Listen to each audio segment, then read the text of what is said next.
आपके जिस्म के अंदर 3 चीज़ें हैं, मसल, बोन्स एंड फैट। आपने फैट को एक लिमिटेड दायरे के अंदर रखना है, एक परसेंटेज के अंदर रखना है। इसके लिए आपका ये कॉन्सेप्ट क्लियर होना ज़रूरी है कि मुझे खाना क्या है और खाना होता क्या है।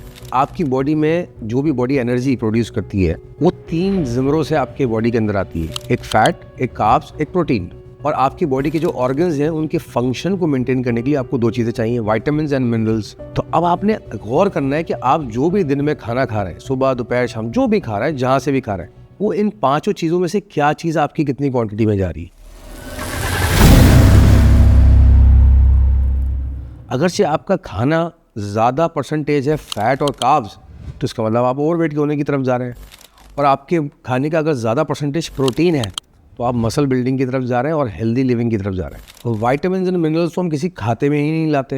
अच्छा, अब दूसरी बात दूसरी कि हमारे पास रीज़न होते हैं। मैं ऑफिस में बैठा होता हूँ, मैं अक्सर घर से खाना नहीं ला पाता, मैं डाइट प्लान नहीं कर पाता। एज अ फिटनेस ट्रेनर जब मेरे पास कोई क्लाइंट आता है, मैं उसको ट्रेन करता हूँ, तो हम उसको फूड डायरी मेंटेन कराते हैं।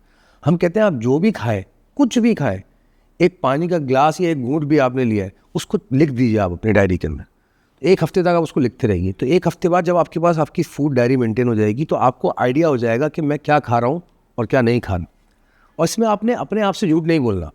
ये जो ख़वातीन करती है ना कि वो एक अचार का चमचा डाल दिया चावल के साथ, वो उसको काउंट नहीं करती। वो जो एक केक का बाइट ले लिया उसको काउंट नहीं करती। वो जो एक पापड़ उठा के खा लिया उसको काउंट नहीं करती। और फिर वो कहती हैं कि मेरा वेट पता नहीं क्यों बढ़ रहा है, हम तो कुछ खाते ही नहीं, मैं तो दोपहर का मील स्किप करती हूँ। और मर्द हज़रात को भी मैंने देखा है जब।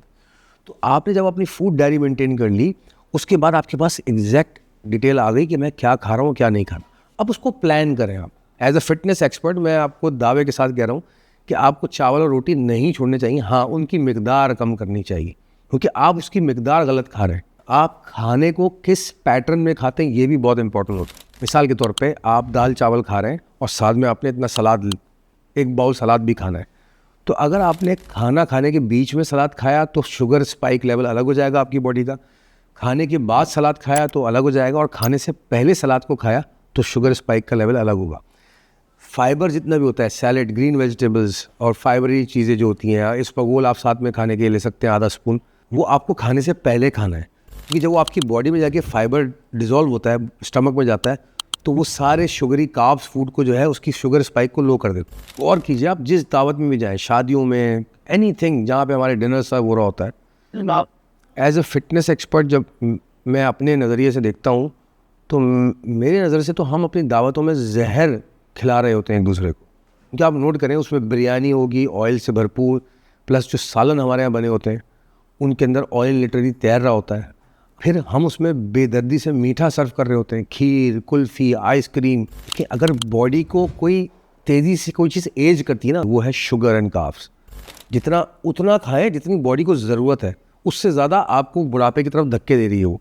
दूसरी बात, जब शादी में हम ये सब चीज़ें खाते हैं, और हम खाते कितने बजे, 11 बजे, तो हमने तो फिर अपने मौत का पूरा इंतज़ाम खुद कर लिया ना, और दूसरों को भी हम इनवाइट कर रहे हैं। सूरज डूबते ही आपने खाना बंद नहीं किया तो आप अपने स्टमक के साथ भी ज़्यादती कर रहे हैं, अपने जिस्म के साथ भी ज़्यादती कर रहे हैं, और हम ज़्यादती ही कर रहे हैं हमारे माशरे में। और क्या कर रहे हैं? 11 बजे खाना खाना कौन से सेंसिबल इंसान का जो है वो शेवा है कि वो 11 बजे खाना खाए?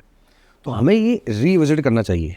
अब आप देखिए, sugar diabetic rate, Pakistan is one of the highest in diabetic sugar patient rates in the world. 33% लोगों को डायबिटिक्स का या तो खदशा है या वो हो चुकी है पाकिस्तान के अंदर। Heart, cardiac arrest, heart failure rate, blood pressures सबसे ज़्यादा है दुनिया के अंदर।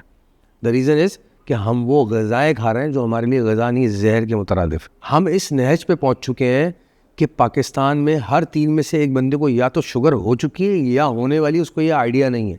क्योंकि उसकी अगर वो अपना HB1AC टेस्ट होता है शुगर का, एवरेज टेस्ट, वो करवा लें तो सबको कत्था चिट्टा सामने आ जाता है।